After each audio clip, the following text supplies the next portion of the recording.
سبيل الدموع سبيل مريح تنهدى يا صاحي كي تستريح وبث الدعاء الخفي الصريح. And this is the reason why we call upon scholars and ulama and learned people, the likes of Mufti Amjad, alhamdulillah, who has sacrificed his time, valuable time. He's a very busy man, but he sacrificed his time in order to come to us and put forward his research, inshallah, in a very different way. Mufti Amjad Mohammed is a senior scholar and a Mufti of Wifaqul Ulama, the organization that I mentioned in the very beginning. Mufti Amjad Mohammed, alhamdulillah, he was a senior scientist in a leading chemical company from 1989 to 2002. And then he went on to study the Islamic sciences and the Islamic disciplines, then went on to lecture and coordinate in the Islamic studies in the University of Bradford. And now, alhamdulillah, since I don't know how many years, he has founded and he's established the Bradford-based Olive Academy, Olive Academies, and also authored many books. And amongst them, I think one of his works is Muslims in non-Muslim lands. We should make the effort to read that. Inshallah, it would be very beneficial for us. But anyhow, we have Mufti Sahib here and not taking any more of your time. Inshallah, I'll pass the mic on to him, and inshallah, we can hear him and benefit from him. I was about to say, Qari Sahib, mashallah, now that the bayan is done, any questions? Did a better job than I did. Nahmaduhu wa nusalli ala rasulil kareem ma ba'du. Assalamu alaikum wa rahmatullahi wa barakatuh. Goodness me, if you're already asleep and I haven't hit slide 1 by slide 3, you'll all be flat knocked out. Let's try that one again. Assalamu alaikum wa rahmatullahi wa barakatuh. Sounds like you people have been driving all the way from the M606 down the M1 all the way to get to London. You people, mashallah, have been resting. We have been driving. Anyway, let's get started. Okay, how do I live as a British Muslim? So I've posed it as a question, because it is a question. And it's a question that we've been asking ourselves, and questions which even the non-Muslim community is asking of us, is how do British Muslims live? How can a Muslim live and balance his faith, balance his belief system, balance his ideologies, balance his philosophies, and then continue to live in a liberal, democratic society? Aren't there a clash of civilizations? Don't the two not get on? Surely there's a problem there. Islam is saying one thing, British society is saying another thing. Is that possible? This question, ladies and gentlemen, is a question which many of the youngsters are asking. Why, you might ask? The reason being is, for the great majority of our elders, they arrived on these lands. They're not born on these lands. So they have a connection with India, they have a connection with Pakistan, they have a connection with Bangladesh, they have a connection with Africa, they have a connection with the Arab countries. But the youngsters are British. They're born here. They go to English schools. They're raised here. They will consider themselves English first before they may consider themselves Pakistani, before they may consider themselves any other nationality. But then at the same time, they have this religion. And this religion has not been practiced in England, because this religion has come from a land in which Muslims were a majority. This religion has come from lands in which Muslims were a majority. So these generations, and I would consider myself a youngster. So please, youngsters, consider me as part of you guys, okay? So I'm also a youngster like you. I was born here. I was raised here. I also went to English schools, university, and I studied here. So I consider myself to be English first. So how do I practice a religion which was practiced in Muslim majority lands when I now live in a completely different environment? That's the question, and that's the reason why that question has been posed there. You'll see a few other little details there on the, and I might suggest those of you who are sat extremely on my right, you might be better off sort of shuffling yourselves across there, because I would, if you had a choice of looking at me or looking at that, you'd want to look at that. Trust me, okay? Now, you might see some little sort of credentials and bits of information there. The reason being is we don't want this to be a one-hit wonder, or I don't want to be a one-hit wonder. That doesn't mean that I don't want to make this a successful session. I do want to make it a successful session. But I also want this to be a relationship which carries on for a lot longer. So as a result, you'll see details, and that's my own sort of Twitter account there. But we also have a Telegram channel, because when I start introducing this research, you will see that this research has been carried out over 10 years. And this research has not stopped. So in order to continue to access the work that's going on, you'll be able to access it from those points. Similarly, as Qari Sahib mentioned, the Wifaqul Ulama is an organization of ulama, national representation. And their aim is to try to represent and give leadership, or produce this leadership that I speak of. Because again, we need British-born scholars. We need people who are born here, lived here, educated here, studied here, to be able to provide that leadership for the Muslim community that's now growing here. So again, this is the purpose of Wifaqul Ulama, and that's what you find there. Moving swiftly on, I'm just going to give you the structure of today's lecture, if you don't mind. And when I say lecture, it doesn't mean that it's going to be boring. I will try to find some lame excuse that I picked up along the way on the M1, and I'll interject it every now and then. So please do me a favor, just pretend to laugh, even if you find it absolutely lame. That was a joke. Next time I'll try to have a little slide there which says joke, please laugh. But let's see how far we can go. So structure, definitions. Definitions are very important, because when we speak to one another, if we don't define exactly what it is we're saying, then we can cause confusion. We can say something and people can perceive something else by it. So definitions is important. So I will spend some time going through definitions. Sharia, scary word. S, goodness me, as soon as you say that word, you've got to make sure that nobody's listening, so you hush it quietly. Sharia.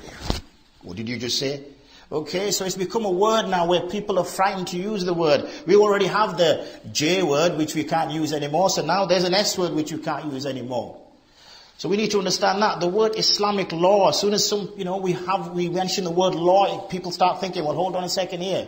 Do Muslims live kind of two parallel lives? Do they have a British law and an Islamic law? Well, surely we live in England, and in England the English law counts. What's this Islamic law? So it's important that we understand what this means and its implications.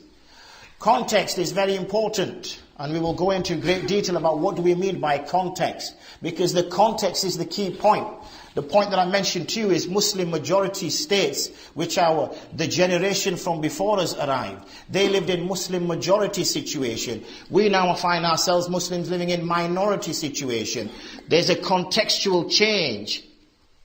Without preempting the slides, surely the same rulings that would be applied in a majority situation, would they be applied in exactly the same way in a minority situation? That needs to be understood. We then have something called political legal jurisdictions. I haven't a foggiest what it means, but it sounded good when I typed up that slide, so I'm going to leave it there. But I will, inshallah, in due course, explain what I mean by political legal jurisdictions. But it makes you convinced that I've done some proper research before I turned up, even if we're none the wiser by the end of it. What is Britain? What a strange question to ask there. What is Britain? Can you actually define and answer that question? Well, what is Britain is, what is the political legal jurisdiction? And we'll understand that when we get there, but I'm trying to, tempt you as much as possible with what's coming. What's the concept of citizenship? Citizenship came about due to nationality or nation states, which were very much after, particularly in medieval Europe and moving into the 17th century and maybe even the 16th century, where we started to see the Pope having less of a control over Europe, and how secularism started to come about, and how humanism in its early stages started to come out, and we started to form nation states. What's the implication there? What is a citizenship? Is that some contractual obligation? Again, we'll get there. We'll then discuss citizenship, rights, liberties and responsibilities. And finally, with all good lectures, there will be a conclusion. So either nobody understood that, or you all liked what you saw because nobody got up to leave. So I'll assume the second, because that fits my ego a little bit better. So you must have really enjoyed the structure of today's program. So let's carry on then, inshallah, before you change your mind. Okay, so lecture research. What do we have? Well, this originally started off as a PhD and eventually became an MPhil. I won't explain why it changed from a PhD to an MPhil. That's for another day, inshallah. If Qari Sahib is going to invite me down again one time. And I have that nice food that he put for me, mashallah, at lunchtime. It is now turned into a 10-year study, and it's ongoing because there's so much work that needs to be done in this area. And hopefully, after today's presentation, you get a good idea of what's been done so far. We do have a full video series on this, you'd like to know, on the Olive Foundation YouTube channel. Today, obviously, I'm only going to be with you for a couple of hours, but we've done a 14-part series, which is approximately 14 hours, explaining this in great detail. For those of you who've got nothing better to do, or for those of you who actually enjoyed what you heard today. Muslims in non-Muslim lands. Qari Sahib mentioned that this originally started as my thesis and it's now made its way into a book which has now been published. A legal study with applications, and the Islamic Tech Society have produced it. And I'm not stupid enough to bring lots of copies because I know people would have got all those freebies off me. So I only brought one copy, which is my personal copy, which I can't share with you. Okay? See, in Bradford, times are hard. You Londoners are rich. You guys... £700,000 houses and £600,000 houses, and with your flash cars, we just about barely afford fish and chips up north. So it's grim up north, people. It's grim up north. It's true what they say. I've also had opportunity to deliver on Iqra TV. For those of you who have access to Iqra TV, I've delivered a program over several weeks and months. I don't know if it's still available, but it may be available on their YouTube channel. I'm now currently working with Maulana Samiruddin Sahib, who some of you may know, a knowledgeable scholar, a gem as I described him earlier in Qari Sahib's house when we were discussing him. And we would consider him to be one of our elder generation scholars. But what is required right now is this is a new area. Muslims living in a minority situations is a new area. Muslims moved into minority situation in the 1950s and 1960s. Prior to that, Muslims lived in a majority situation. Obviously, there were financial reasons, economic reasons why we saw these economic migrants making their way from the, I always get my coordinations wrong, never eat shredded wheat. So east, when they made their way from the east towards the west. Okay, this is a new phenomenon. This didn't happen before the 1930s and 1940s. This is something new. And we need to be researching into this area. And there's a text that I'm working with at the moment, which hopefully, inshallah ta'ala, will be published possibly before Ramadan. So this work is ongoing. This work has not stopped. So I'm hopefully give you enough reason... I've hopefully give you enough reason to possibly believe in what I'm going to share with you. Possibly accept that maybe this chap is coming from a background of understanding and that he's researched this area pretty well. And he's been acknowledged and shared this information, and I have with the elders. Mufti Sacha Sahib, that some of you may be aware of. Maulana Samiruddin Sahib that I've already mentioned, and other, as we would consider them, our elder scholars. And this information has been shared with them, and they're getting the exact support from them in terms of what's going on. And obviously I already mentioned to you the Telegram channel, so there's regular posts which take place on that particular channel. First point is definitions. Okay, definitions is very important. I'm going to mention 3 words to you, and hopefully these 3 words will stay with you. The first one is a word called assimilation. Now, obviously I'm not necessarily going to go into too much great detail, and I don't want to put you to sleep either, but assimilation is the concept where the minority arrives in the majority and the minority lose all its identifiers and becomes exactly like the majority. So for example, Muslims are a minority. Muslims arrive in Britain. Britain is based upon arguably some religious background in terms of Christianity, but very much now liberalism, very much now democracy, where these are the kind of directive towards deciding what is morally sound and morally not sound, what is legal rather, and what is illegal. So assimilation is for the minority to adopt, both in identity, in practice, exactly what the majority have. And usually states like assimilation. Okay, sometimes this is worded slightly different. Why? Because it makes it easier to manage. If you've got little minority groups all over the place, it becomes slightly difficult to manage. And many people say multiculturalism is dead. It's not working. It's over. There's no point trying to. We looked after these small minority cultures too much, and now it's become difficult. And I guess this is a right-wing way of looking at things, and that seems to be embedded now within our political sort of structure and the political climate. So this is assimilation. So why can't Muslims assimilate? Why can't Muslims eat what everybody else eats? Why do they have to have halal meat for? Why can't Muslims dress like everybody else dresses? Why can't Muslims do exactly like everybody else do? Why can't they assimilate?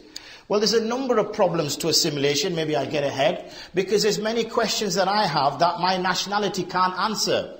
So I have a question: where did I come from? I have that question. Where did I come from? Does my national identity help me to answer that? No, it doesn't. Where do I go when I die? Does my national identity help me to answer that? No, it doesn't. So there's many questions that I have as a human that I need to understand in order to be a fuller person, in order to understand myself better, or to understand my sort of position in the world. So I need a belief system. I need some system to answer those questions for me. So as Muslims find that in the religion of Islam. They find Islam answers questions for them. They find that Islam tells them where they came from. They find that Islam tells them that they were created by a being called Allah. Islam tells them that they will eventually die. Islam tells them that they will be then judged by depending on how they live their life. Islam tells them then they will either live in heaven or they will live in hell. This is what Islam teaches them. Now those sort of questions cannot be answered, or rather those answers cannot be produced from my national identity, from our national identity. It doesn't help us there. So we need something else, or as humans, we need something else to be able to answer those questions for ourselves. So Muslims have adopted the religion of Islam. Christians adopt the religion of Christianity. Jews adopt the religion of Judaism. We're all free to choose in what we want to believe in. That's the freedom of choice we have, and that freedom of choice we have as humans. That is a divinely given choice to a human to let him or her choose what they want to believe in. That's a divine given gift. That Allah subhanahu wa ta'ala, obviously as a Muslim, as Allah subhanahu wa ta'ala has given the choice to a human to decide. In fact, Allah subhanahu wa ta'ala has given a choice to the humans to decide whether they believe in Him or don't believe in Him. He has given that choice. So it's questions like that which my nationality can't answer. Now, if I have a belief system, then there are ramifications, there are implications of that belief system on my life in this world. So if I believe that there is Allah, if I believe that the last prophet was Muhammad sallallahu alaihi wasallam, if I believe that the Quran is the spoken word of Allah subhanahu wa ta'ala, the uncreated word of Allah, if I believe that, and if I believe that the hadith, the body of statements, was said by the Prophet ﷺ and recorded verbatim by his companions, if I believe that, then the information I find in there impacts on my life. It tells me what I have to eat.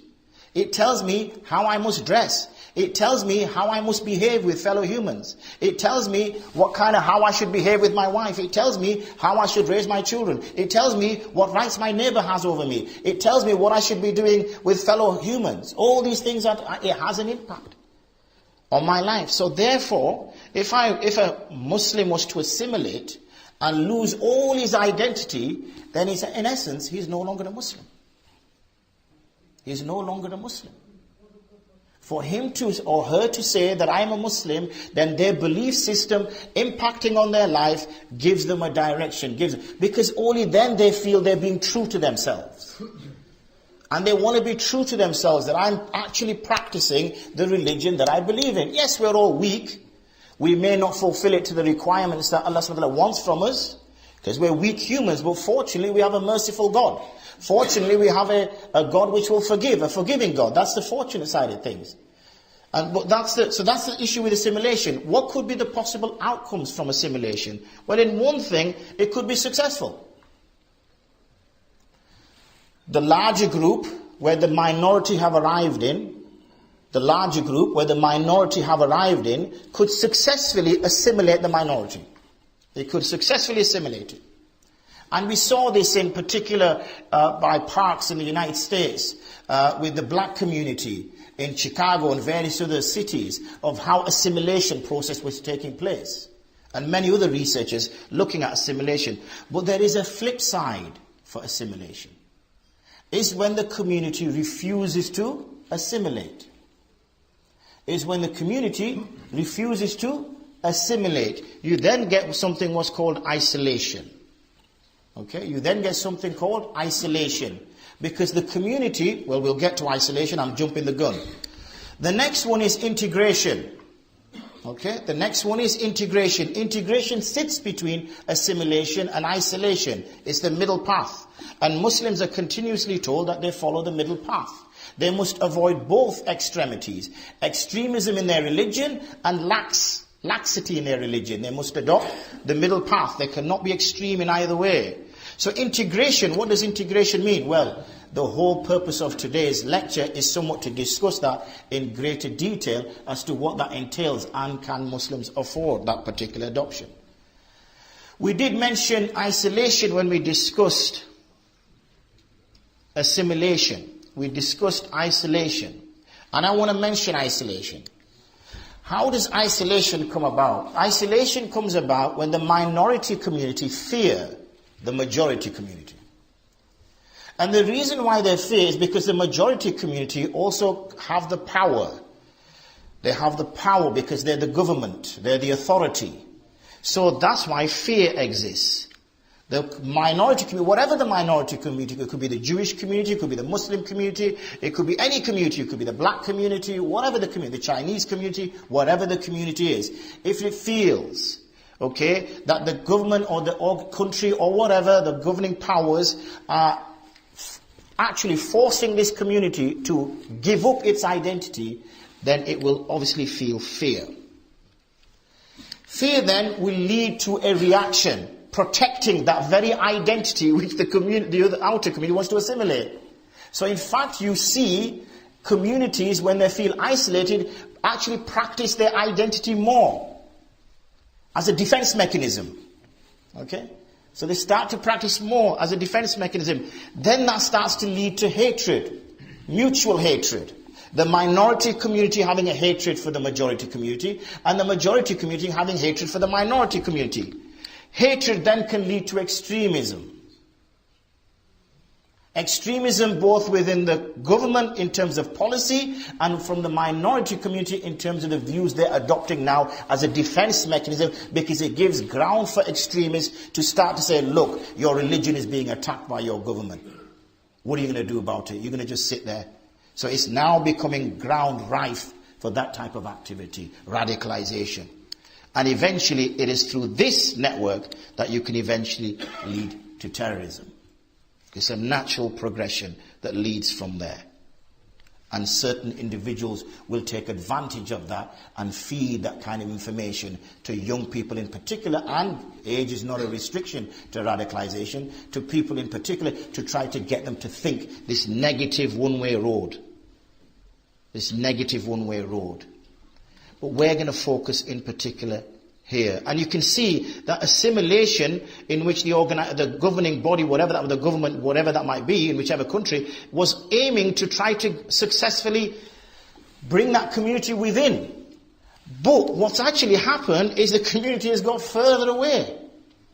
It's gone further away. And much of my research, which obviously I've carried out in this book and I can't necessarily share with you, is in all of those countries that I looked at, whether it was in Far East areas or whether it was in European countries, whenever a policy of assimilation was brought about, the natural reaction from whichever minority community was of isolation. We see similar within China. It's of isolation, and then we see this type of behavior being adopted. I did say to you, I want to mention this word, the S word, Sharia law, and what is Islamic law. And I also mentioned to you that definitions are very important. What is it based on, first of all? What is the Sharia based upon? Well, the Sharia is based upon the Quran, and I've already mentioned the Quran, which is a revealed text brought down from the Lawh Mahfuz, from the protected tablet, by Jibreel alayhi salatu wasalam to Prophet Muhammad sallallahu alaihi wasallam over a period of 22 years and 10 months. It was recorded immediately after his recitation, and that was on those days on animal skin, on leaves, on bone, on things of that nature. Once it was preserved, it was then collated. I'm not here to give you a history of how the Quran was put together, but that's just as a background. Muslims believe that this is the uncreated word of Allah subhanahu wa ta'ala. The unadulterated word. For 1400 odd years, as we see there on those shelves, that very same book which we see on the shelves was the very same words which Jibreel alayhi salam brought, Gabriel brought down to Muhammad sallallahu alaihi wasallam.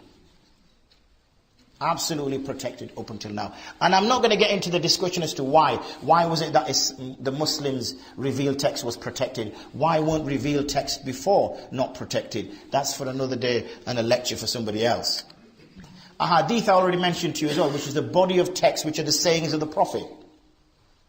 So in some cases this could be Prophet Muhammad paraphrasing God, paraphrasing Allah. In some cases it could be his own word. Obviously, as we understand, the Prophet ﷺ, whenever it came to issues of religion, was divinely protected. So even though they were his own statements, because it was matters of religion, they were divinely protected, because the Prophet ﷺ could also bring the Sharia. When it was a matter of opinion, he would clearly say that this is a matter of opinion. And we see many. Again, I'm not here to discuss in detail about that. There is something called ijma, which is consensus. And this was a consensus which was either brought about by the companions of the Prophet ﷺ, those who were around him, or those who followed them, or those who followed them. Or we find it particularly within those who adopt one of the four madhahib, is one of the positions that's been adopted.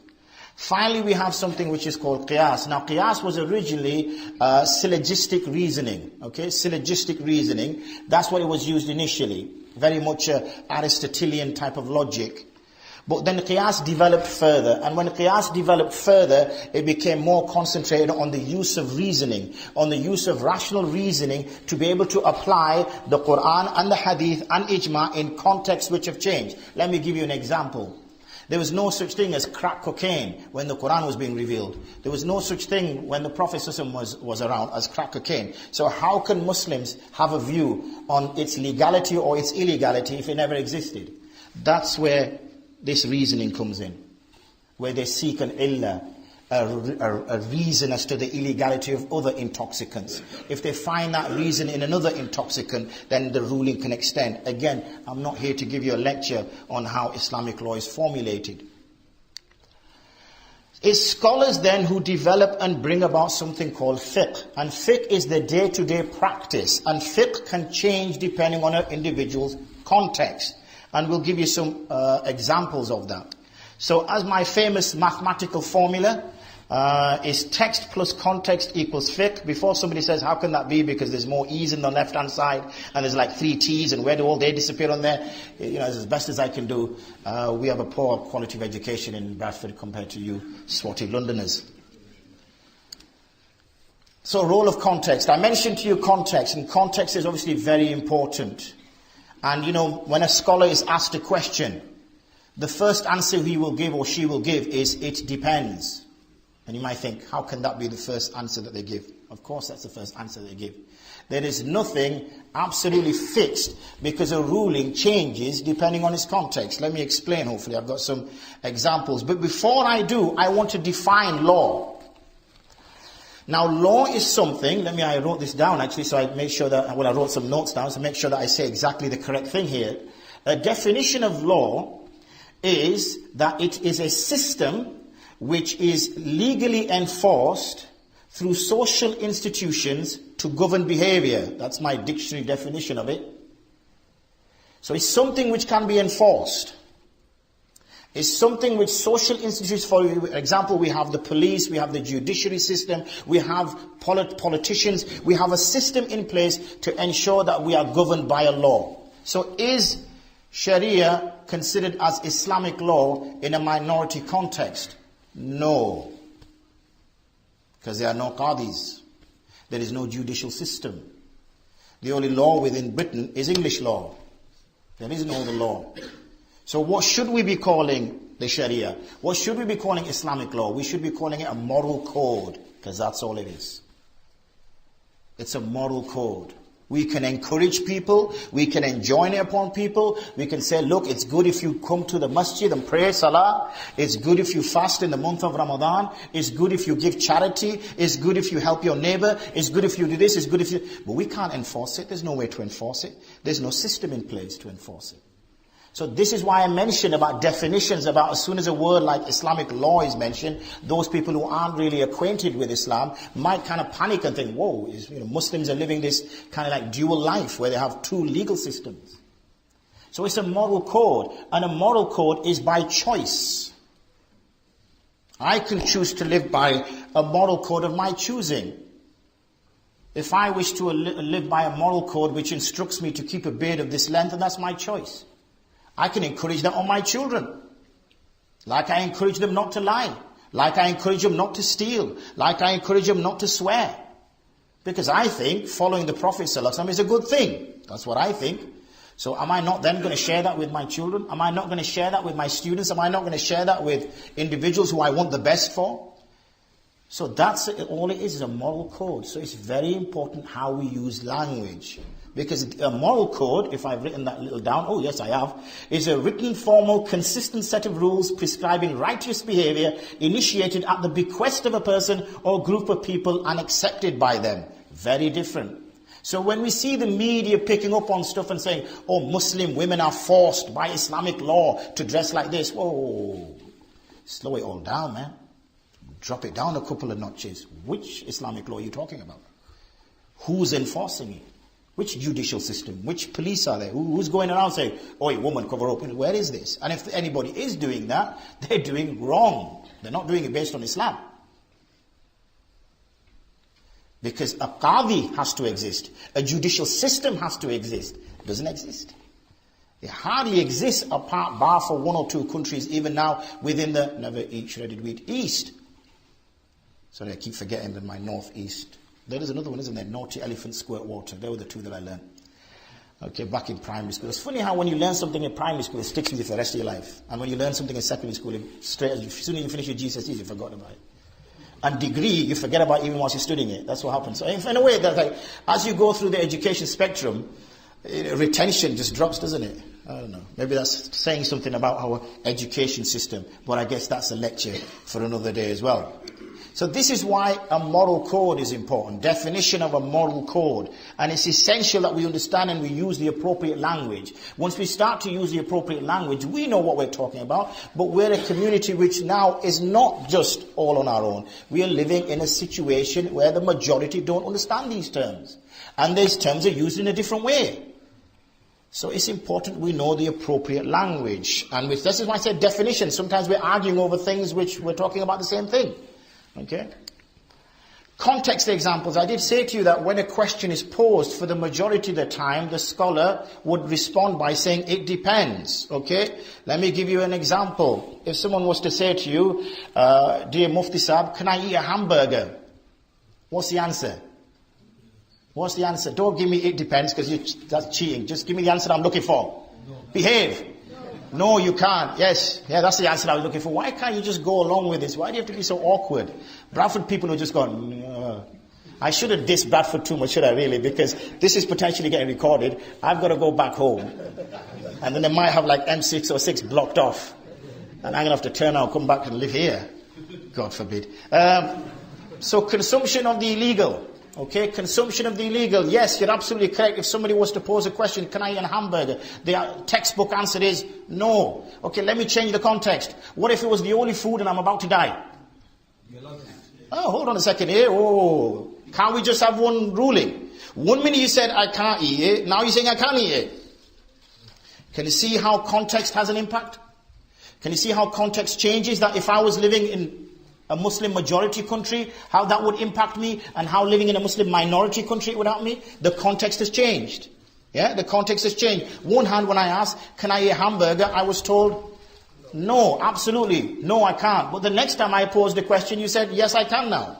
So context plays a big part. Okay, should the arms be washed in wudu? Yes? You know now what I'm going to say, don't you? Guess what? It depends. What if I burn my right arm? Should I wash it with water?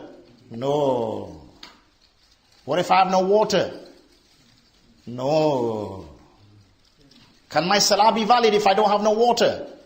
Yes, tayammum. So what's the answer? It depends. Okay? It depends. Context plays a huge impact on rulings. Ulama do not give rulings in a vacuum. Ulama do not give rulings in a vacuum. Scholars do not give rulings in a vacuum. Scholars, as we see within our own legal system here in the UK, they do not just give a response. They look at the context. They look at the whole situation. They weigh it all up. They assess it. They analyze it. It takes weeks of deliberation and then a decision is reached. Why do we think that Islam is so simple that we could just go around saying, oh, you're doing haram, you're doing halal, you're doing haram, and just pointing fingers here, there, and everywhere? It's very important that we focus on these sorts of things. Here's an example of context, okay? This is a text that I borrowed, and the point that I'm trying to make is that in the case of the permissibility of hiring somebody for teaching the Quran, let's just focus on that. Earlier jurists did not allow such matters. The Quran must be taught free of charge. Why? Reason being is that when an act is an act of worship, you cannot take anything in the worldly exchange for it, because then you'll get nothing in the hereafter. So if somebody says, I'll give you a $5 if you pray 2 rakats nafil, and I pray 2 rakats nafil, and I get the $5, am I expecting any reward from Allah? No. That was the ruling at the beginning. Why? Why did it change? Because at the end, scholars then permitted taking money. What happened? What changed? The context change. Originally, the state would provide a wage to the scholar.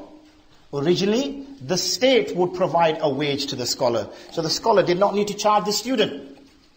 Then the state stopped giving a wage to the scholar. The scholars got no choice now, because what happened is the scholars stopped teaching. They became farmers, they became tradesmen, they became businessmen, because they had to look after their family. So then it was permitted by the ulama, because the ulama realized the context had changed. And if they did not do something, students would stop learning the Quran. The Quran would disappear. People would no longer remember it. So the ulama then gave a fatwa that now it's permissible to take a wage. Can we see how the change of context has had an impact on there? This is what I'm trying. Again, I want you to keep seeing this in terms of our relationship within a minority. So here we have another one. Okay? Ibn Abidin, rahmatullah alayhi, Radul Muhtar, a very key text of the Ahnaf fiqh. My speciality is in the Ahnaf, so I apologize to the Shafi, the Maliki, and the Hanbalis here. I have studied a little bit of the other madhahib, but my so-called expertise is within this particular legal school. So with respect to this, there's certain things which are taken into consideration. Either because of necessity, we had the example of the hamburger, and due to necessity, which made it permissible, or urf, the actual social customs, or what's called qara'in al-ahwal, yani the context or the circumstance. And I'm not going to read all that to you, because you're from London, I'm sure you can read. Make that assumption. So you can see that change. So these things can have an impact upon that legal system. So,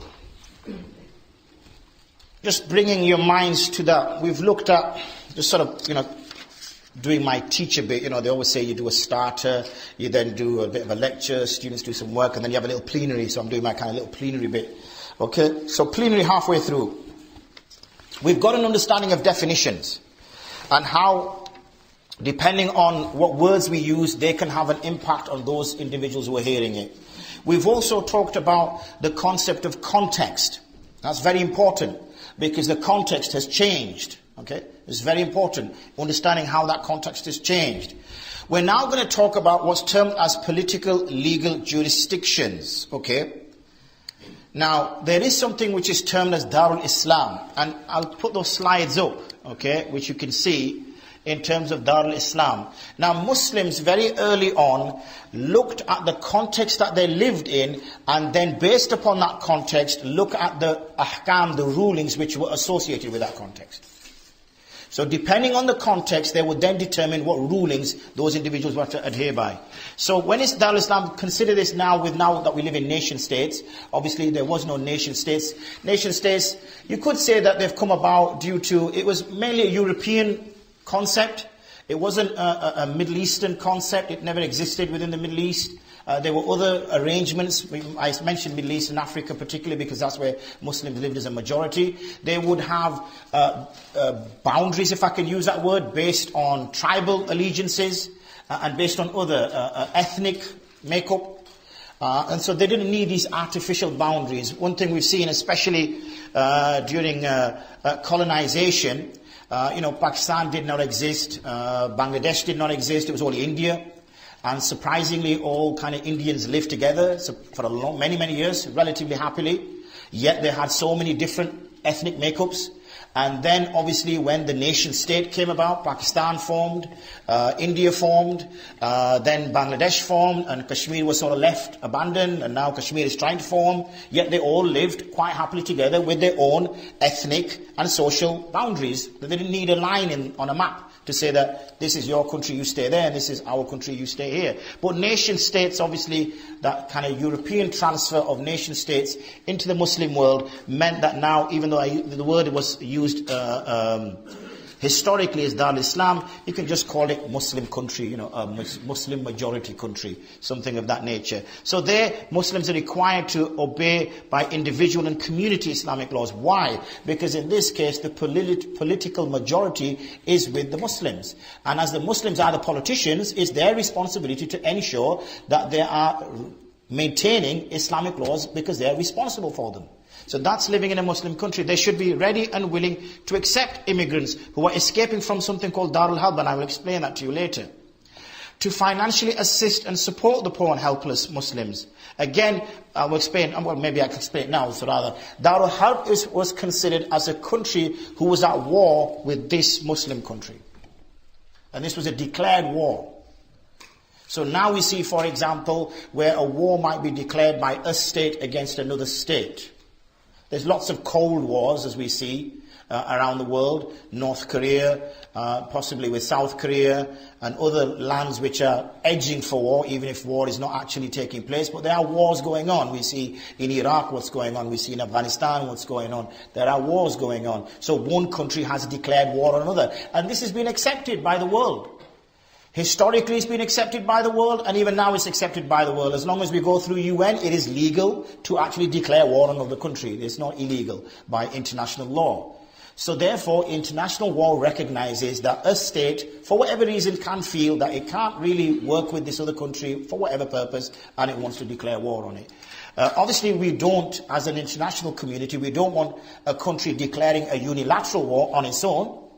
A country decides, forget talking to the international community, I'm just going to go declare war on North Korea, or I'm just going to declare war on here. It should be through consultation and discussion. Why? Because Muslims, like any other community, believe or should believe that killing a single soul, killing a single person, is as though you've annihilated the whole community. Qari Sahib mentioned just previous to my introduction, he mentioned about the importance of relationships. And he mentioned how one should engage and behave in those terms of the relationships. A Muslim is not even supposed to take the life of an insect.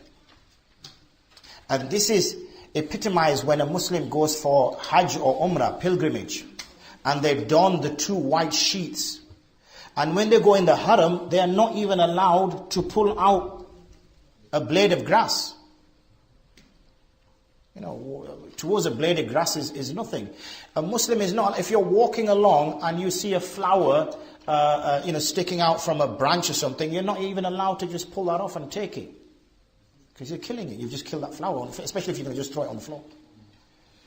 Muslims not even allowed to kill another animal unless it's for the purpose of consumption.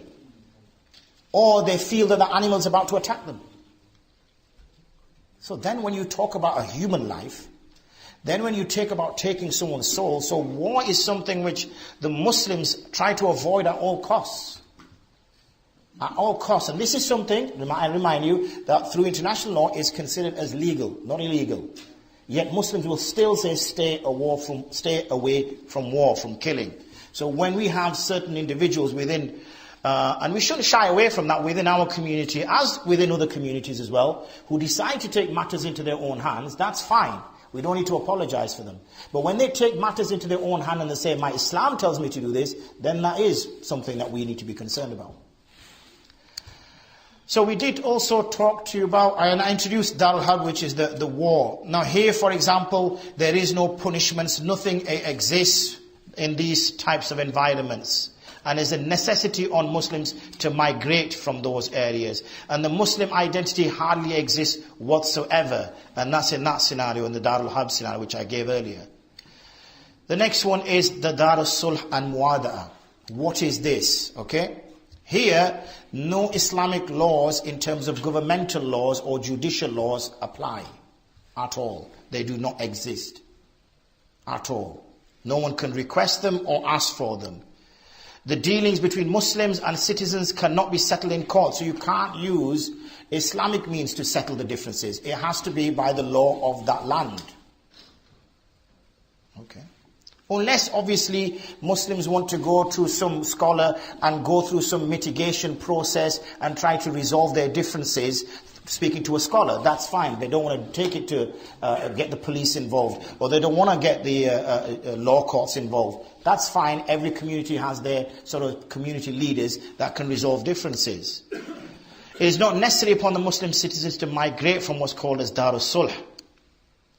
And it is permissible to defend these lands and assist non-Muslims, like we saw the companions with the Abyssinian king Najashi, when the Muslims were under extreme stress and extreme difficulty and they were being attacked in Mecca and persecuted.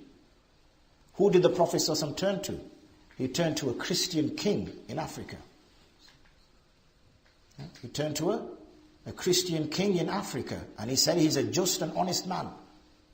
And he told his followers, those who were being persecuted, those who were being tortured, those who were being killed, he told them to leave and go and emigrate to that land. And they did that. And they lived there in peace.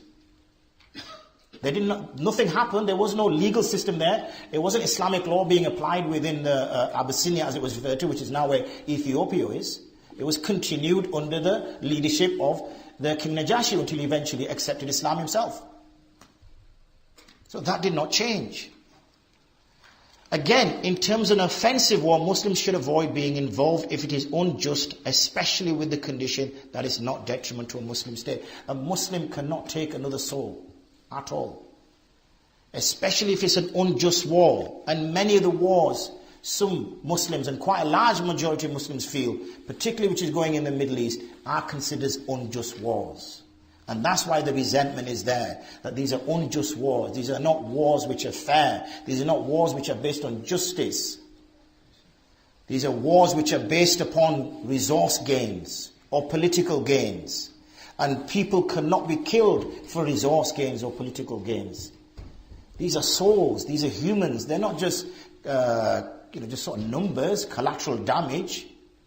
In fact, talking about collateral damage, Muslims weren't even permitted to use weapons which were indiscriminate.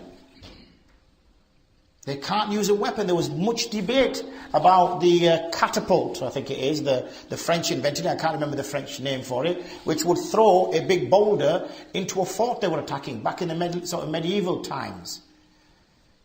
They would reflect, and the ulama discussed this for days and weeks and months, that is it permissible to use that? Why? Because it's indiscriminate killing. When this goes over the walls of the castle and lands on the other side, it could kill animals, it could kill children, it could kill women as well as the soldiers. Is this permissible? And they debated it. It was only because the enemy were using them against them that they decided likewise.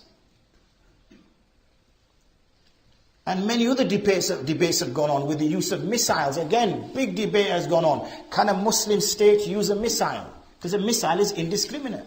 It doesn't sort of land on just soldiers. It lands wherever it drops and it kills everything, everybody. It kills crops, which a Muslim can't destroy. It kills plants, which a Muslim can't destroy. So there was much debate, again, by the Muslim scholars within the Muslim world when ballistic missiles were being developed, as to whether it's permissible to use them because of their indiscriminate killing.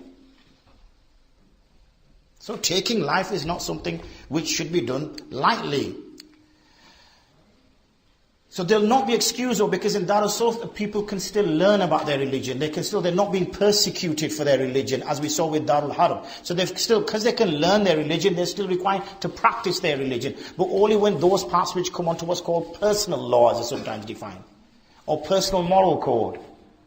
How I choose to get married, how I choose to divorce, how I choose to introduce a child into this faith. So we have Christians who carry out, Catholics who carry out a christening. That's their choice. If They want to carry out a christening, they're free to do so. Muslims might not do that. But that does not impact upon the law. Where it does impact upon the law, then obviously Muslims, Christians, Jews and anybody else would have to look at the practice that they're bringing and how it impacts upon the law, and obviously modify accordingly in order that they're not breach of the law within the country that they're in. So I've sort of mentioned this, and this gets a little bit deep, and it's getting towards 7:35, and I've kept you guys and everybody, fairly, eyes are all open, and you don't look bleary-eyed, and you haven't got that glass-eyed effect. So I think I've done reasonably well, so I don't want to push my luck. So I'm going to, kind of get this heavy stuff out of the way. So what is Britain? Okay, what is Britain? We've now defined these three different states. How can we define Britain? Are Muslims persecuted in Britain for their religion? Is that the case? Okay, are they not? Is the legal system within Britain based on Islam? Is it not? Okay, these are the questions we'll ask. Well, we can look at the Meccan period and we find that, is that period abrogated? And for those who may not be familiar with Islamic history, there was two periods. One was referred to as the Meccan period and one was referred to as the Medinian period.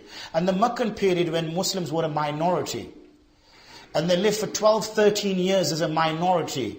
In those circumstances, the law was based on polytheism, which was basically just tribal law. It was just a bunch of blokes got together and decided what was law, what was not. In fact, they would also move the prohibited months of war around. So there were certain months of the year where war could not take place. All the warring parties would have to stop. Why? It would allow safe passage for people to do business. It would allow safe passage for people to visit each other. So when they fancied a war, they just moved these prohibited months around and said, let's go to war now. So it was at the will and desire of anybody else. Young girls, when they were born, they were buried alive. This was part of their system, belief system. And all other things of that nature. And the Muslims were living in those circumstances. And they lived for 12, 13 years as a minority. Some scholars are of the view that that period is now abrogated with the Medinian period. But what happens is, for Muslims now, particularly living as a minority, it removes away 13 years of material which scholars can use to be able to give answers for Muslims who also now live as a minority. Which we won't find in the Medina situation, because in the Medina situation, Rasulullah ﷺ was the state leader. Call him a president, prime minister, whatever words you want to use to describe him. He was a leader. And as a leader, he could apply the legal system of his choice. So in Medina, the legal system of his choice was Islamic law. Having said that, he allowed the flexibility for Jews to practice their own Jewish law. There wasn't much of a Christian community within Medina, but there was a Jewish community. So the Jewish community would actually go to their own rabbis. They would not go. In fact, but they would choose to go to the Prophet ﷺ because he was just and fair. Yet he would say to them, you can go to your rabbis, you don't need to come to me. So that flexibility, the multitude of legal systems. So I'm pushing and debating and arguing and pushing the envelope a little bit to say that, look, the Meccan period is something that Muslims can use. Muslims, particularly in the West, who are living as a minority. It's an area which we should be researching more. This is why, if you remember when I introduced it, I said 10 years and ongoing. Because this is research. It's taken 1,400 years of research for Muslims just to understand how to live as a majority. We need another few thousand years to work out how we're going to live as a minority. Okay, it's going to take some time to understand these new concepts, liberalism, citizenship, how that fits in. The nation states were kind of forced upon the Muslim world. They still haven't really worked out what a nation state is, how that works, how does liberalism work, how do we deal with minorities? If we look, we can see miscarriages of justice within the Muslim majority world against minorities, whether it's Christians, whether it's Jews. And this is something which the Muslim majority scholars need to be looking at, and the legal political systems need to be looking at, to say, well, look, Muslims who are living as a minority in Britain get treated no different than the non-Muslims. They get treated exactly the same. What's going on in our Muslim majority countries? Okay, what's going on? Why? What are we going to be doing? That's their business. We've got enough on our plate. Let them work that one out. Okay, that's for them to work out. So this is a new period which requires this work for scholars to take up. But ulama's views, scholars' views, are based in their own historic and geographical situation. It's easy for a scholar to say, living in a majority situation in Baghdad, 1,000 years ago, when the Islamic empire, as it was referred to, was the biggest empire on the surface of the earth, when everybody from everywhere was migrating, Jew, Christian, whoever, to research within the research centers. Astronomy was at the highest point ever. Alchemy, obviously, which eventually became chemistry. Maths, like algebra, which became algebra. Things like that. There was development going on within the Muslim world, which was not going on. There was no Cambridge and Oxford. They were flat. Nothing there. Mud. And yet we had Baghdad, Basra, Kufa, Cairo, places like that which were centers of learning. So that's gone, okay? So they were obviously never going to envisage a time where a Muslim would move and live as a minority somewhere else. They never envisaged that. But what we see now is that's actually on the increase. When we see the Syrian refugees, and I appreciate many Muslim countries have taken Syrian refugees, but you also see a large number of Syrian refugees making a way across towards, never each ready to eat, towards the West. Risking life and limb. Seeking peace and security, which we take for granted. Seeking peace and security. Having to leave a Muslim land to seek peace and security and moving towards the West. So these things are things we've got to sort of reflect over. So when those ulama were giving their views, they were looking in a situation where things were roses, everything was fantastic, and nothing was going to change. But the world has changed. The world has changed. So I prefer Imam Tahawi and the Hanafi approach. Obviously I'm going to say that because that's the school that I've trained in. So, apologies for that. Because when we look at Imam Tahawi, and particularly in his kitab Sharia and Islamic, rather than taking conflicting situations and abrogating one by the other, what he did was to reconcile them. And when he reconciled them, and in order to explain the difference away, he mentioned the context. He mentioned the context, which is what I've been saying all along.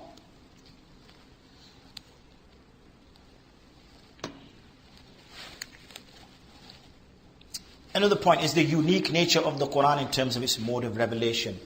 When we talk about all the other revealed texts, they were all revealed in one go. When Musa received his revealed text, it was revealed all in one go. When Jesus, Isa revealed his book, it was all revealed in one go. All the Anbiya, all the prophets, all the way up to Adam, all received their revelation in one go. In fact, the Quraysh, the citizens of Quraysh, ridiculed the Prophet ﷺ and said to him, why can't you reveal a book all in one go like the other prophets who came before you? They mocked him. So the question comes up, why was the Quran revealed over 22 years and 10 months, around 23 years? Why wasn't it all revealed in one go? Do we know the answer? Context. Because as the context was changing, as the situation was changing, as things were coming up, revelation was coming to explain that. Why? Why wasn't it revealed in one text all in one go? Why? Because according to the Muslim belief, according to the Muslim belief, like we have the Christians who refer to the Torah as the Old Testament, and they refer to the Bible as the New Testament, the Muslims refer to the Quran as the Last Testament. That this was the last time God spoke to man. After this time, God will not speak to man again. And when Isa ﷺ revealed his text, if you look at it, O children of Israel, O Bani Israel, he is referring to a group of people. He's not saying, Ya ayyuhan nas, or mankind, or people of the world. So he's referring to a group of people. So according to Muslims, his practice was for one area in one time. Context is not going to change. When Musa ﷺ was speaking he spoke to his people. Those people in his time, in his geographical location. But when the Prophet ﷺ was revealing text, he knew he was the final messenger, and his message was a global message. So it's going to reach Muslims in all sorts of environments, either as a persecuted minority or as an absolute 100% majority, and everything else in between this spectrum.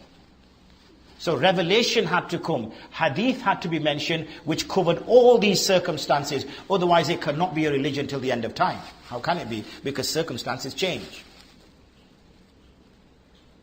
So this is an important point to note. Hence, Again, emphasizing that, look, this Meccan period, there's many in there. So this is the work, a lot of the work now, the likes of Mawlana Samiruddin and others are doing, me assisting to the best of my ability, is to now go back to these texts. Go back to the revealed text. Go back to the ahadith. Go back to these sayings of the Sahaba, the Tabi'een, and see, is there within these narratives, is there within these notions of adopting a particular path, especially in a minority situation.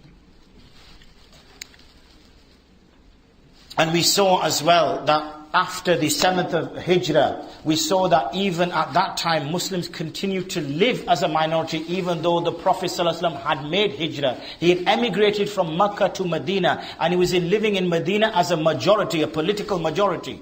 Yet Muslims did not all emigrate. Even though Rasulullah ﷺ is living as a political majority in Medina, all the Muslims did not emigrate to Medina. They stayed where they were, if they were in peace and security. So that's a point that we can also take from this context. So we've got some examples. I just thought when Makkah came up again, I thought, hold on a second, deja vu. So we've got a number of examples, and these are some examples which I've discussed in greater detail in this text. Obviously, I can't give you 300-400 pages between now and Maghrib. So Makkah is a fine example which Muslim scholars can use. China and the Far East, we saw many Muslims very early on, even the companions who had emigrated towards China and the Far East and established, which is why we see in the Far East, Indonesia, Malaysia, very high populations of Muslims. And they were there by trade. Muslims arrived there by trade. So we can see minority situations there. We have the Muddajas in Spain, obviously without giving again a historical context, with the Umayyad dynasty. When the Abbasid dynasty destroyed the Umayyad dynasty, one of the Umayyad princes went to Europe and he arrived in Spain, and this is where we see Islamic Spain. And he established the Umayyad dynasty in Spain, but due to the Reconquista, the Muslims were annihilated, killed by the sword.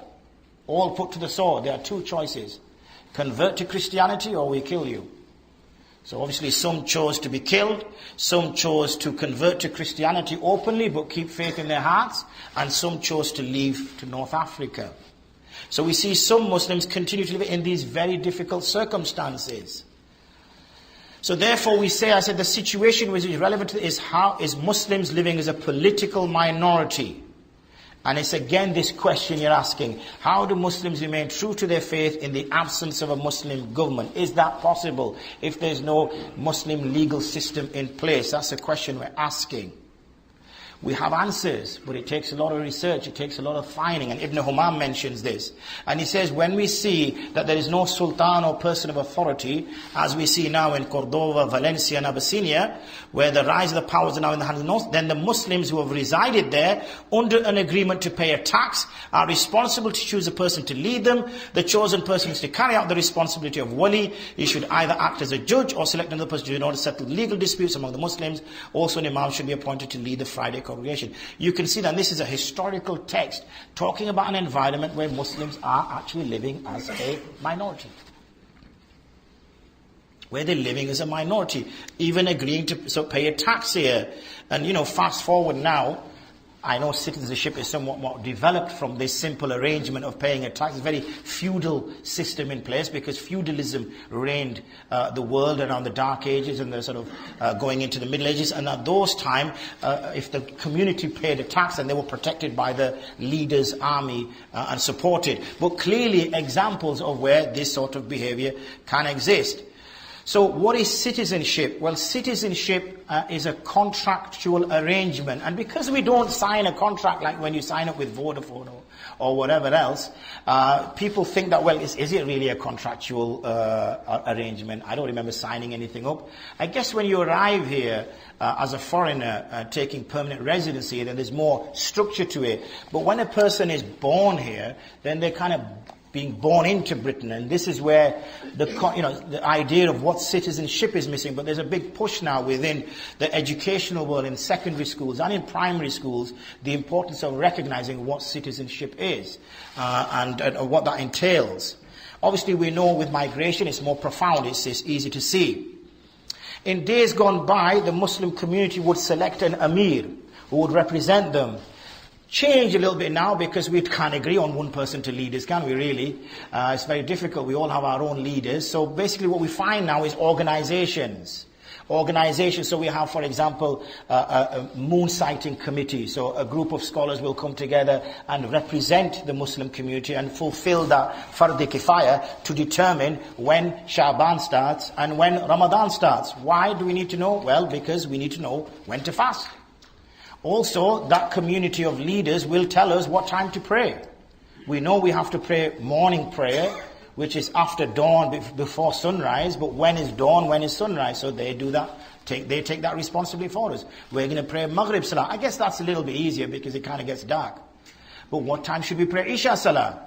You know, especially during the summer long months. Another debate for another day. Qari Sahib. There's a new concept of nationalism, and nationalism is now slowly sort of taking root. You know, don't forget Bangladesh was formed in 1970 odd. I wasn't going to say the year in case somebody corrected me.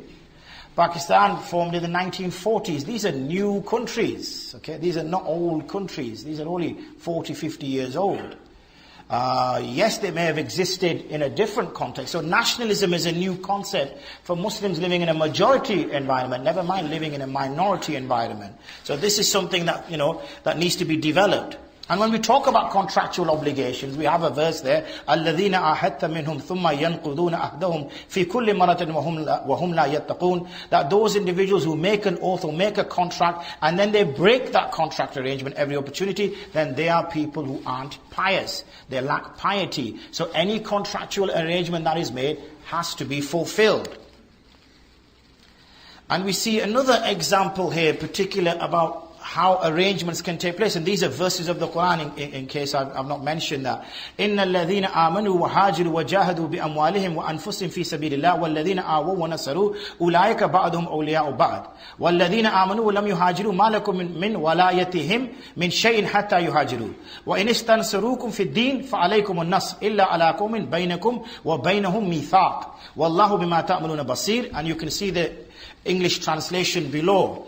The key point I want to raise is the relationship that Muslims have towards others. And it mentions that indeed, as for those who believe and have migrated and have strove with their wealth and selves in the path of Allah, and those who shelter and assist them, then some of them are protectors of others. As for those who believe and have not migrated to you, okay, have not migrated, then it's not incumbent upon you to protect them. So these are Muslims who have not migrated, telling the Prophet that you are not responsible for them, because they have not come under your walayat, your kind of legal protection, your political protection. However, if they request help from you with respect to matters of religion, then it is necessary upon you to assist them. So if a Muslim country is asking for your support because of a country being attacked because of its religious faith, then it's necessary to assist them. Except if it is regarding a people, between you and them there is a covenant. So when a Muslim British citizen has a covenant with the British state, then it cannot go against the British state, even if in assistance of fellow Muslims who are in troubling times. So when the radicals amongst our communities are mentioning these things, and yes, we should all shed a tear, and it's embarrassing that we're sat here and there are people being killed and murdered and bombed, and it's sad. As humans, we should feel that, and it should move us. But that does not mean that we should violate our ahd with Allah subhanahu wa ta'ala and that which we have made with other people. These are arrangements that are made, and this is clearly saying this, that those who you have a covenant with, it's not permissible to do so. And we have a number of verses, and I'm on slide 18, and I think I'm on up to 26, so I'm going to kind of, push it along. It's another narration, it's a hadith here, which mentions about people who rather deceive and trick and fool. It talks about its impermissibility. And here's a narration which I'll just sort of touch upon. It mentions a time when the Prophet ﷺ was going to attack a particular fort because those group of people were in a contractual arrangement with the Prophet ﷺ. And what they did was they cheated him in their contractual arrangement and attacked him. So even though they said we will be friends and we will be okay, they attacked him. So as a result, he was going to now go to attack them back. They found a farmer, and the farmer was looking after sheep which belonged to the people in the fort. So the farmer said, who are you? Or the shepherd rather, because he wouldn't be a farmer, would he? Nah, good point. He'd be on a field somewhere playing with, so the shepherd said, who are you? And he says, I am Prophet Muhammad. He goes, oh, I've heard of you. Tell me a little bit about yourself. So the Prophet Muhammad introduced himself. He told him about the religion. He says, look, I want to accept your religion. I want to accept this. And you know what? Let's take these goats. Let's take these sheep because they belong to the enemy. What did the Prophet say? No, you can't. Because you took them under an agreement to protect them. You'll have to return them back. So then he said, well, I can't return them back because if I go back to the fort and I say to them, I've now become a Muslim, they're going to kill me. So the Prophet through a miraculous nature sent them back by blowing some dust into their faces, and they went back, the sheep, into the exact owners that they came from. Well, he didn't take those sheep. Deception is not the nature of a Muslim. Once they accept, I'm a British citizen, and they're a British citizen. They don't deceive that ahad, they don't deceive that covenant, they don't deceive that agreement that they've made. That's a Muslim, he's true to his word. That's what a Muslim is supposed to be. I know sometimes I'm saying that's a Muslim, like we're all perfect, we're far from it. So I'm always talking about the right, what a Muslim should be. So whenever I'm saying the word Muslim, I'm saying that's what we should be aiming for. That's what we should be doing. And we have a number of other narrations there. Sometimes individuals will mention that, in war there is deception, is permissible. We have here Imam Nawawi, if I've got the right one. Yes, Imam Nawawi, rahimahullah ta'ala, a great muhaddith and a great scholar, who said that deception does not mean that you break your covenants and you break your treaties. Deception means that when you give the impression to the attacking army that you're actually pulling back, when you're not, you're just drawing them in in order to attack them. That's what is referred to. So sometimes you'll see the radicals amongst saying, you can continue to be a British citizen, you can continue to do that, and then we can deceive. Nonsense. This is making a perversion of Islam. And I want to make a point. Because there might be some individuals say, we don't want to be too PC and we're always sort of apologetic and whatever. No. I'm not an apologist and I won't be. I'm not going to apologize for some person who does something stupid. Why should I? That's his problem. But if someone is going to pervert the concept of an arranged marriage and think that a forced marriage is an arranged marriage and saying Islamic is sound, then I'm going to challenge that person. If a person says that acts of terrorism is jihad, then I'm going to challenge that person, because this is perversion. And the Muslims are responsible, especially the scholars, to ensure that the deen is not perverted. Folk can call it PC, folk can call it what they like. We're answerable to Allah subhanahu wa ta'ala. And scholars' responsibility is the guardians of the guild. Their responsibility is to ensure that this religion is not distorted, this religion is not perverted, this religion is not changed to the whims and desires of people who are hell-bent on destruction. That's not what this religion is. They have not understood this religion if that's what they think it is. And our maqsad is fear of Allah, not fear of the repercussions of people. And that's important to understand. I know that certain comments may have been made or whatever from certain groups, that may be messages going out, and it's important that all those who are listening take this message out there. And again, very similar sort of tone about deception and contractual arrangements. I'm not going to, as I said, we're approaching 8 o'clock and you've done fantastically well. And if I had some sweets, I'd give you a sweet each, but you've got some water, so, you're happy with water. More contractual arrangements. Right, citizenship, rights and responsibilities. We also should not be bullied by right-wing politicians. Likewise, we shouldn't be bullied by Islamophobic reporters. We shouldn't be bullied by anybody. But if we don't know our rights, then clearly we are going to be bullied. We have rights as citizens of this country. Freedom of movement. I moved from the M606 and came down to the M1. I wasn't stopped by anybody coming down. Nobody checked my passport or driving license, thankfully. Because I look very young on my driving license, and if the police officer was looking at me, said, "Are you sure that's you?" I said, "Of course it is. You've aged a bit." We're freedom from arbitrary arrest or unjustified police searches. So if we find that the police are targeting a particular community, whether it's the black community or the Muslim community, so if we find, for example, the prevent agenda is picking up 90% Muslim children and 10% non-Muslim children and 3% of the community in the UK is Muslim, then we've got to scratch our heads and think, what's going on here? We've got to ask those questions. We should be confident to ask those questions. We have freedom of conscience in matters of religion and politics. If I think Corbyn is a fantastic chap, then I can say that. If I think Theresa May is a fantastic lady, I can say that. That's my political choice and I should be able to exercise it. I'm not going to tell you which one I vote for though. And matters of religion, I should believe in whichever God I want to believe in. That's my choice as a human. Freedom of expression, I should be able to express my views. If people can express their views and disrespect my prophet and make fun of my prophet, then surely I can express my views as well. But I'm not going to go harming anybody. I'm not going to drop down to other people's low levels and take up the same kind of attitude they're going to take. Then I'm no better than somebody else. And Muslims have got to realize that. And loads of other freedom of association, including the right to protest peacefully, social freedom, the right to divorce, the right to vote and stand for election, the right to a fair trial, the right not to be coerced or tortured by the state, the right not to... And we find, some kind of involvement, shall we say, of our secret services with potentially British citizens who were tortured in their presence, and that was their citizenship right not to happen to them.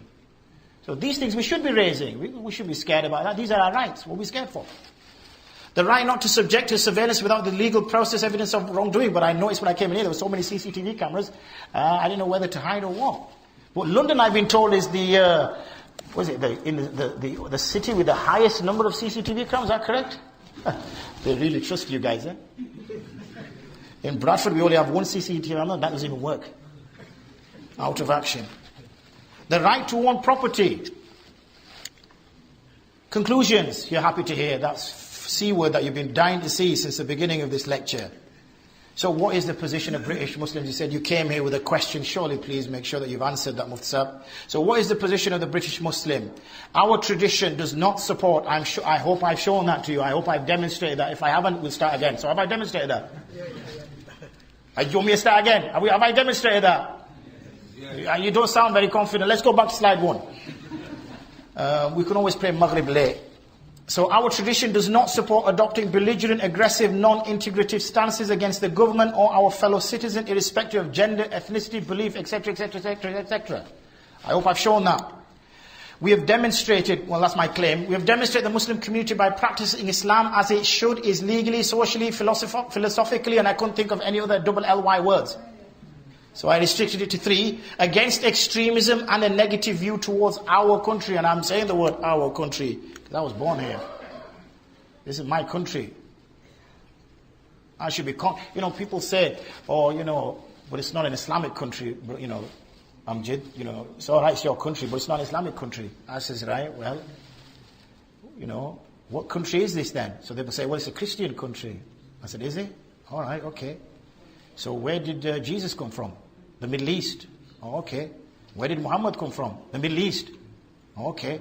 So it's all right for one Middle Eastern man to be labeled this country, but not another Middle Eastern man.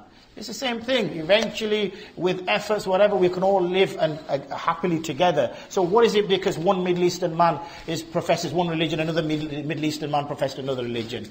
That's fine. We can all choose to do so. So if it's alien that a Middle Eastern man came all the way from the Middle East and applied Christianity in England, then Muhammad Sallallahu Alaihi Wasallam is also a Middle Eastern man. So there's no different. So if we're going to argue against one Middle Eastern man, then we should argue with the other Middle Eastern man from the 600 years or so previous to that. None should buy into the media manipulations of lack of integration, whatever this word integration is, because according to them, integration or some areas of the media is assimilation. Okay? Muslims can integrate, but I've told you, Muslims are not supposed to assimilate. We have our identity. And that identity is part of our belief, it's part of our faith, it's part of our practice. So that's important. So having said that, we still require an Islamic scholarly position. That's one of the reasons why this president, again, I'm not an apologist, okay? Not going to apologize for people doing silly things. We saw this other chap recently was arrested, with knives or whatever he was doing. Allah knows best, whatever his motivations were, whatever he was up to. If he happens to be a Muslim, well, there's Muslims killing people, there's Muslims robbing banks, there's Muslims doing lots of things which they shouldn't do, there's Muslims drinking alcohol, which according to me, I would say that's not right. But I don't go apologizing for some guy who went to a nightclub last night off my street, and I don't apologize for somebody who killed somebody by driving over them, or I don't apologize for somebody who murdered somebody. They've done wrong, that's all I'll say. But the only thing we need to say is when people claim that Islam is what taught them to do this, that this is a sound Islamic position, then yes, scholars need to speak up to say that this is not a sound Islamic position. This is a perversion and something which people are concocting in their own minds. Citizens of Britain, can't even say the word, attacking soldiers. I think I'm the one who needs a break. Attacking soldiers, police officers, other members of the emergency, etc., is the biggest form of deception ever. And that has been mentioned clearly, that Muslim and deception are two words which don't fit in the same sentence, unless that the word not is in there somewhere. So last words. Oh, nobody said brilliant. We should all, and I say all because I'm glad to see that we have some individuals and some guests here that, mashallah, represent the non-Muslim community as well. But it's not just a fight that Muslims need to fight, it's a fight that everybody needs to fight. We should all stand up against Islamophobia in all its forms, whether from the media, wider community or political figures. And we should use legal channels which our country offers us. We stand against efforts to assimilate our community. That needs to be said. We are Muslims. That's what we are. It is our, in fact, ironically, for some, it is our British citizenship which gives us the right of freedom in conscience in matters of religion. We should and are fully contributing, we are, This is not a telling off for the Muslim community. Please, if that's come across like that, I've done a really bad job. Okay, that's not what this is. We should, because we already are fully contributing citizens to our country for the betterment of all communities, all areas of public service, from politics to police, from MPs to medical professions. And in case you didn't pick up on that, I want to mention this because look, what I did was really clever. If you look at the word politics, it starts with a P. And if you look at the word police, it starts with a P. And if you look at MPs and medical professions, you see, I did that. Really clever, that, yeah? No? Oh, come on. That took a lot of time and energy to come. Look, if you get what I'm saying, don't you? P for politics and P for police. And MP, Member of Parliament, and MP, medical profession. Yeah? No? Okay. Maybe I might get a few more laughs in Bradford. So absolute last words. There's no more after this, inshallah. There's no more after this. Honest, look. Contractual obligation, Qari Sahib says, Inna Allah la yughayyiru ma biqawmin hatta yughayyiru ma bi anfusihim. Important to understand that. Indeed, Allah subhanahu wa ta'ala does not change what is afflicting a people until they change that which is in themselves. So we as a community, all of us as a community, need to make that change so that hatred disappears. Mutual trust comes back. Mutual respect comes back. That's what this community and this is what this nation stands for, is mutual respect and mutual honesty. Change starts with us. Key words. The more authority we possess, the more responsibility. Important to understand that. Hence, exercise more influence. We do, and Qari Sahib's already mentioned, we have the Wifaqul Ulama, which is the public affairs team, Darul Iftar team, interfaith team. I mentioned already to you the Telegram channel and other bits and pieces on social media which you can get us on. And some nice little bits just to finish off on. Mutual tolerance, respect and trust will bind us. Suspicion, anger and hatred will destroy us. And that's where I will finish on. Jazakallah khair. وآخر دعوانا الحمد لله رب العالمين السلام عليكم ورحمة الله وبركاته. سبيل الدموع سبيل مريح تنهدى يا صاحي كي تستريح وبث الدعاء الخفي الصريح يسعك الفضاء